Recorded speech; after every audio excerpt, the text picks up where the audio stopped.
You're watching the Lenoir-Rhyne Bears Football Weekly Press Luncheon with head football coach Ian Shields.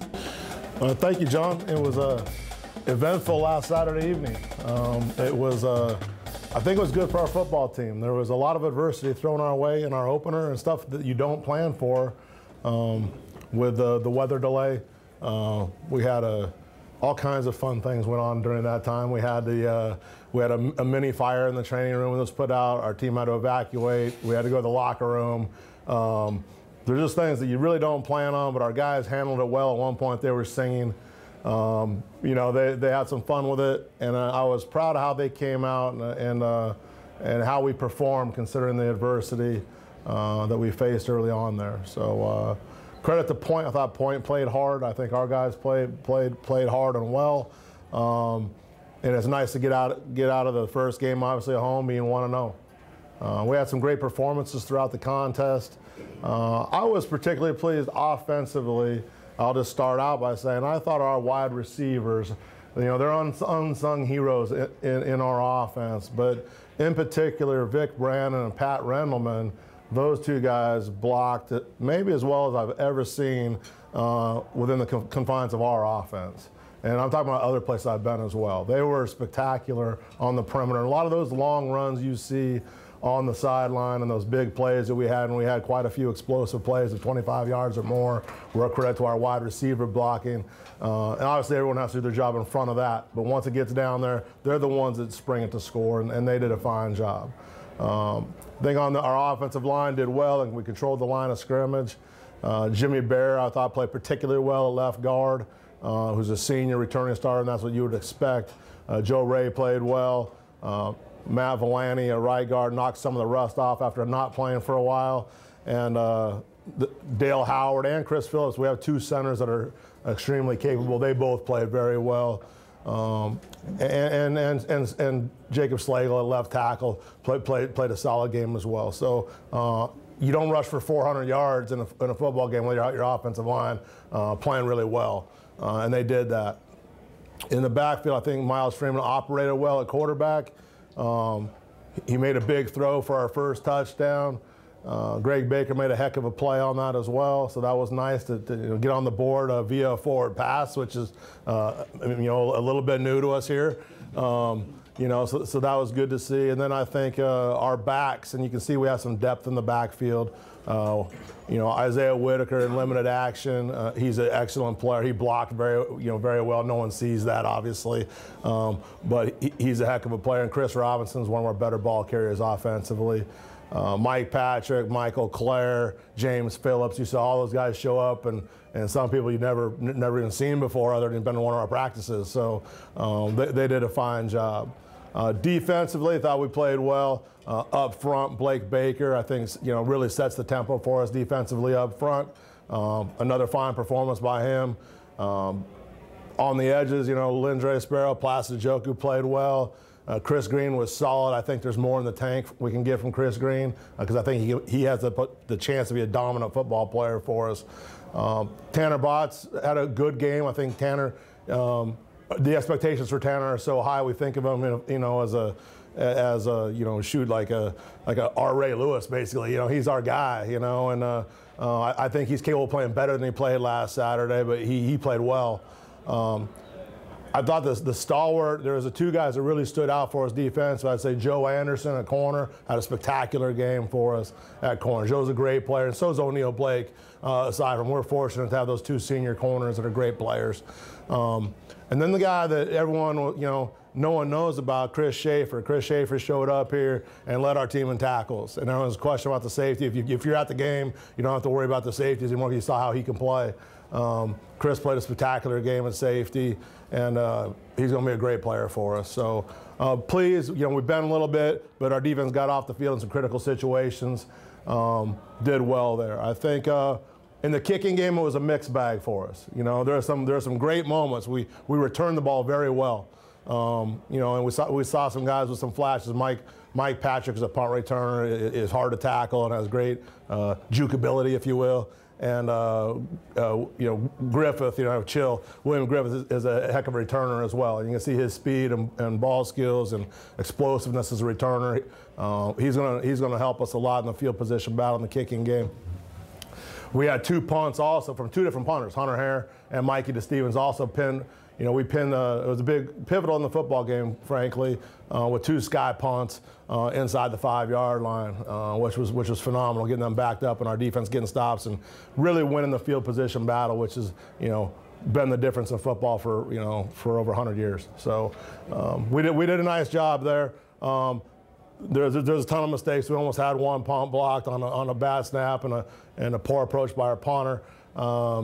We had to take a delay game once with our punt unit, which isn't acceptable. We missed a PAT at the end of the game, which isn't acceptable. So there's some first game, some mechanical issues, some procedural issues, if you will, and some personnel issues that we'll need to work throughout the course of the season. But by and large, on every side of the ball, there's a million things to fix. And generally, you make your greatest improvements from week 1 to week 2, and we'll need to because we're facing a quality opponent here in Virginia State. Transition to Virginia State, a proud and talented group. As John alluded to, a team that was a conference champion a year ago, had 1 loss, extremely talented, well coached. They're an aggressive unit in every phase of the game. And it's going to be a heck of a challenge for us. And we knew that when this game was scheduled months ago to go up there to Virginia State. It's going to be their home opener. It's Military Appreciation Day. Coach Scott will have them charged up and ready to go, and they'll be hungry to get the win, particularly considering how they fared last week. So we're going to face a hungry, determined bunch that is extremely talented, and we'll have our hands full with Virginia State. We need to prepare with that in mind, travel well, and we're going to need to improve and play much better than we did a week ago, although we did some great things a week ago. But again, as we transition forward to here at Virginia State, that's the most important game of the season because it's the only one we get this week. With that being said, I'll take any questions or maybe regarding either last week or Virginia State.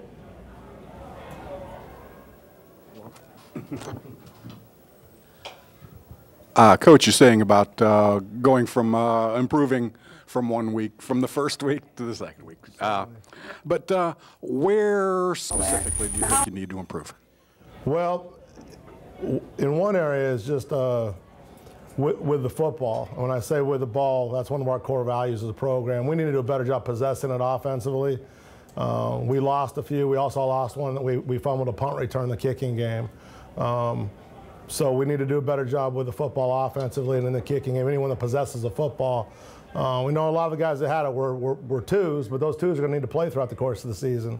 So we need to do a better job that way. And I think defensively we need to do a better job taking the ball away. We had 1 takeaway defensively. Our goal is 3. We got 1 in the kicking game when it bounced off one of their players when we punted it, and we made a heads-up play. Daniel Adams made a great play fielding that football. But we had 1 takeaway defense, so that's not enough. For us to be good football teams throughout the course of this season, we need to do a better job in that respect in all 3 phases. And that was one area we were not pleased in, was taking the ball away defensively and possessing offensively. That can't be us if we're going to win at the level we aspire to win at. Coach, you talk about Virginia State and the talent that they have. I guess from what you've seen on tape, what do you feel like is going to be the biggest thing you guys are going to have to combat in order to get a win on Saturday? Well, I think offensively, looking at their defense, they're a pressure-oriented defense. And with that, against our offense, that's a risk-reward proposition. So for us offensively, what we're going to need to do is eliminate the negative yardage plays. Certainly we need to possess the football and take care of it, as I alluded to earlier. But we need to stay on track offensively, and I think a key for them will be to get us off track. It'll be a battle, a test of wills and talent, and everything goes with that.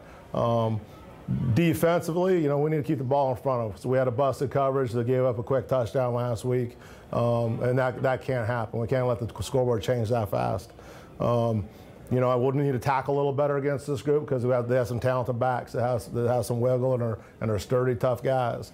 We're also facing an offensive line that's a good-sized offensive line. It's a little bigger, a little better group than we've faced to this point.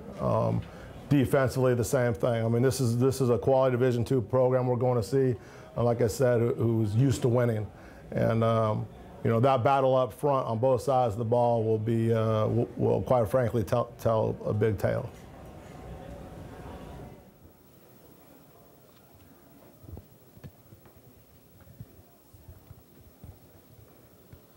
You talked a little bit about the delay. 3 of our past 4 season openers have been delayed significantly. So can you talk about the training staff, what they do while the delay is going on, and how players who have been in the system and been through those other 2, how they approach the younger guys with the delay? Well, you're right. That was one of the challenges our training staff and our coaching staff had, quite frankly, in this previous delay. Was, you know, when you have a planning for a 7 o'clock kickoff, then you're planning for a 3 o'clock pregame meal. You know, generally you eat your pregame meal 4 hours prior to kickoff. Well, you know, when you're kicking off at 9, that's a different story. Those guys are getting hungry in that delay, and you don't want them playing completely on an empty stomach with no fuel in the tank, so to speak. So we had coaches rushing the store and buying pretzels, flicking his staff. I mean, we were getting bananas and Powerades and bars and shakes and whatever we could find. And our training staff, and Michael Flicker in particular is our head trainer for football, is spectacular. And him and his staff hustled, got our guys, you know, some snacks, if you will, and really made the difference. And you could see, you know, we didn't have any issue with guys cramping up. You know, I know they'd all rather probably eat, you know, something other than pretzels, but it worked. And pretzels and bananas work, and it got them through the game. And that's hard, you know. That's hard. That's hard in those delay situations because, like you said, it's something you always have those contingencies plans. And Flick's one of the best and has a lot of foresight. And him and his staff, it's credit to them that we were able to play that well. And looking at the stats, the time of possession. We probably hadn't trailed that much in a long time because the offense is predicated on holding the ball. Is that something that we might see? Is that an anomaly this past week? Oh, there's a possibility. I mean, you look at the time of possession, and you know, credit to them. They put a few drives together and ran the ball at times. I mean, they had less than 100 yards rushing at the end of the day. We had over 400 yards rushing at the end of the day. Some of that, you look at the time of possession as a result, we're just scoring fast. You know, I mean, our first touchdown was a one-play drive. You know, we kick off and they get the ball again.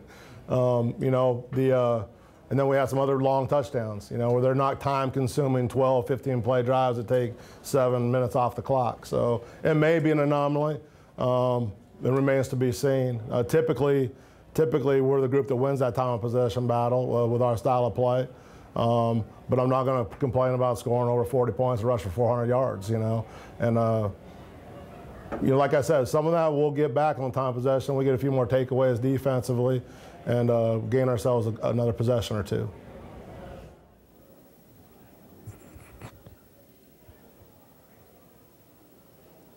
All right, another one. The CIAA, the top end of the conference, is really strong defensively. Virginia State was one of those. How do you look to going time of possession might be a key as to being able to continue drives against a stiff defense? Well, there's no question that we're going to face a stout defense. It's going to be a challenge for us. You know, we prepare with that challenge in mind, obviously. But Coach Scott and his defensive staff do a tremendous job. It's going to be a tall test for us to go on the road, get in the bus, go for 5 hours, and then go play a very formidable opponent at their place. And they're going to fly around there. Like I said, they're a pressure-oriented defense. They're going to zip and zap and challenge us and test us like we haven't been tested yet. And I think we'll find out a little bit more about ourselves this coming Saturday about where we're at, particularly up front, but with also on the perimeter because we're facing some great athletes on the perimeter that we're going to try and get blocked. So I think we'll be up to the challenge, and we're excited for the challenge. And we're going to run our offense. You know, that's we do what we do. You know, we're not going to compromise that. What you see is what you're going to get. We're going to come downhill and play attack offense, and like I said, we'll see the better man wins.